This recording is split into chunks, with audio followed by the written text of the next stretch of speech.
Bonjour et merci de recevoir le pain de vie chez vous. Dans l'évangile de ce jour, Jésus utilise deux images fortes et évocatrices, l'image du sel et celle de la lumière.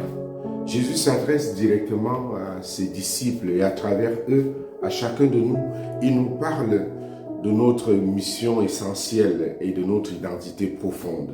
Jésus nous dit, vous êtes le sel de la terre. Le sel donne du goût. Il évite que la vie devienne fade. Il conserve.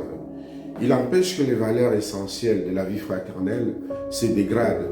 Le sel purifie et il permet à nos paroles et nos actes d'être accordés à la volonté de Dieu. Être sel de la terre, c'est vivre notre mission de manière discrète, mais décisive et impactante. Il sert à donner du goût, le sel sert à donner du goût. Une nourriture sans sel est fade. De même, une vie sans la présence du Christ, sans l'amour fraternel, sans la joie de l'évangile, peut devenir insipide. Notre présence, notre manière de vivre, nos paroles et nos actions doivent apporter une saveur particulière à la vie du monde. Nous sommes appelés à révéler la beauté de la vie de Dieu, à rendre notre monde plus humain, plus fraternel, plus savoureux par notre amour, notre compassion et notre espérance. Alors, si nous chrétiens perdons notre foi, notre amour, notre saveur de l'évangile, au lieu de transformer le monde, nous devenons insignifiants.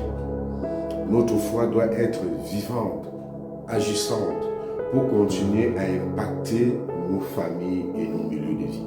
Ensuite, Jésus nous dit, vous êtes la lumière du monde. La lumière éclaire, guide, réchauffe, dissipe les ténèbres. Elle révèle ce qui est caché et permet de voir le chemin. Être lumière, c'est être par nos paroles et actions le reflet de la lumière du Christ. Éclairer les consciences, montrer le chemin de la vie, être témoin de la vérité de l'évangile. Le sel n'est pas sel pour lui-même. De même, la lumière n'est pas lumière pour elle-même. L'un et l'autre sont ce qu'ils sont pour d'autres.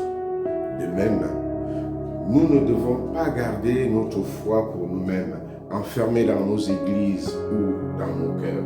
Notre foi est destinée à être partagée, à toucher, à transformer la vie des autres.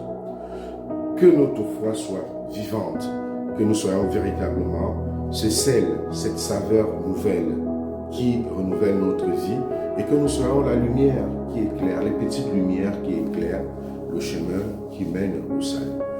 Bonne journée.